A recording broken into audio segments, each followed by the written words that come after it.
मैं संजय शर्मा और आप लोग देख रहे हैं मगध विरासत।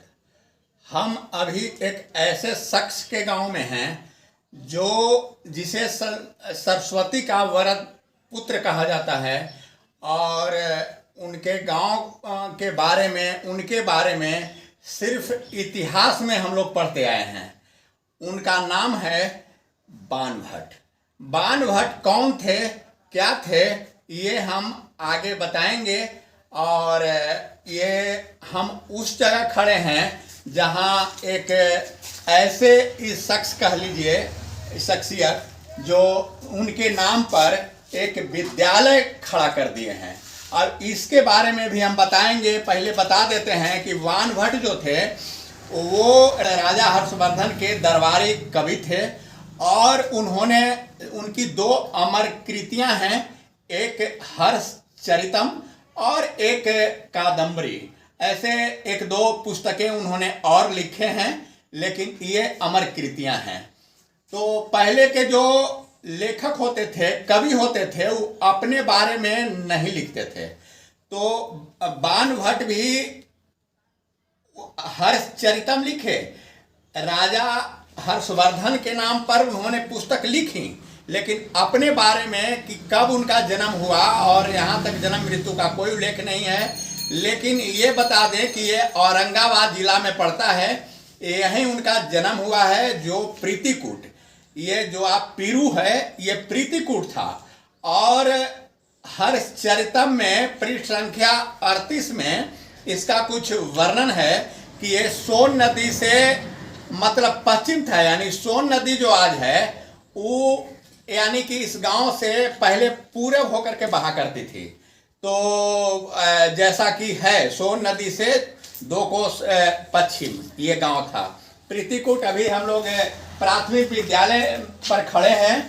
तो देखिए ये बोर्ड का है, मतदान केंद्र का नाम बाण भट्ट संस्कृत प्राथमिक सह उच्च विद्यालय प्रीतिकूट पीरू। यहाँ हम लोग खड़े हैं और इस विद्यालय का स्थापना किए हैं यहीं के श्यामनंदन मिश्र। तो श्यामनंदन मिश्र जी, आपका बहुत बहुत बधाई जो आपने बाण भट्ट जैसे कवि लेखक के बारे में जो पौराणिक इतिहास से माने 606 ईस्वी की बात है और आज तो प्रायः आदमी भूल गया है उनको।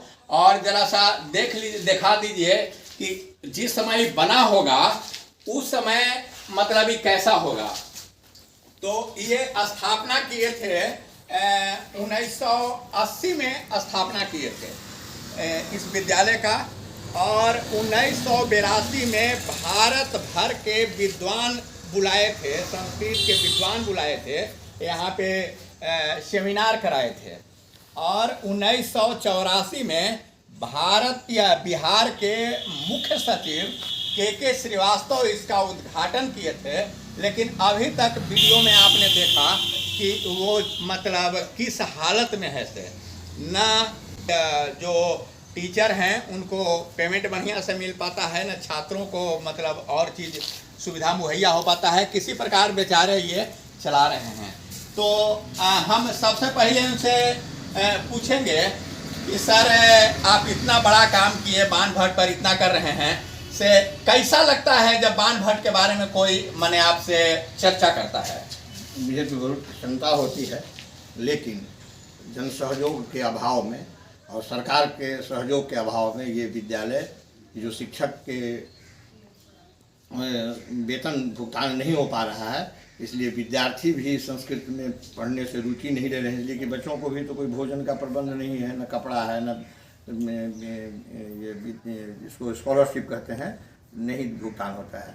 इसलिए हम सरकार से खास करके निवेदन करेंगे कि ये विद्यालय को जल्द से जल्द अधिकृत कर शिक्षकों का वेतन भुगतान करें और विद्यार्थियों के पढ़ने के साथ साथ किताब, कॉपी और उनका भोजन का प्रबंध सरकार करें। जिस समय सर ये आपने विद्यालय की नींव रखी होगी, तो मतलब उस समय तो ये यूनिक चीज़ होगा। उस समय घर भी सब लोगों का बड़ा मिट्टी का रहता था, इस समय तो ये आप क्या अपनी ज़मीन में बनाए हैं या क्या बनाए हैं, ज़रा इसकी जानकारी दीजिए। चूँकि अभी जो स्थिति देखने में लग रहा है कि उस समय का ये अच्छा माने बिल्डिंग होगा जिस समय आप मतलब बनाए होंगे, अपने पैसे से बनाए थे, कैसे का जरा बताइए। नहीं, ये जो है सो ज़मीन तो मेरी अपनी है, लेकिन हम जन सहयोग के द्वारा तो प्राप्त नहीं हुआ, लेकिन अपने आप हम लोग जो स्वयं सहायता समूह नहीं बल्कि कहिए कि अपने जो इष्ट मित्रों के द्वारा कुछ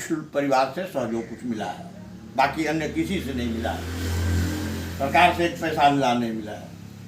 हाँ, तो अभी हम बात कर रहे थे, श्यामनंदन मिश्र थे यहीं गांव के, मतलब ये बान भट्ट को लेकर के आज हम आए हैं वीडियो बनाने। और ये इनका कहना है, निजी बातचीत के क्रम में इन्होंने कहा कि कोई आदमी आज चर्चा भी नहीं करता है, जबकि इतने मतलब बड़े आदमी थे। सोच लीजिए कि से ये बात 606 ईस्वी की है और ये राजा हर्षवर्धन के मतलब थे, दरबारी थे, कवि थे। और राजा हर्षवर्धन को मालूम होना चाहिए कि कनौज उनकी राजधानी थी, बहुत प्रतापी राजा थे, अपने भी बहुत विद्वान थे, कई पुस्तकें मतलब संस्कृत साहित्य की उन्होंने भी लिखी और संस्कृत साहित्य के ये भी विद्वान थे। तो फिर हम इस गांव में आएंगे, जो भी जानकारी होगा हम देंगे। और जो मेरा मगध विरासत जो पुस्तक है, जिसका भाग 2 प्रकाशित होने वाला है वही अगले साल फरवरी में, तो हम उसमें वानभट्ट के बारे में मतलब जितना भी कोशिश होगा हम करेंगे। और हम वीडियो से विदा लेते हैं और सर का सहयोग हम लेंगे उसमें। ठीक है, जय मगध।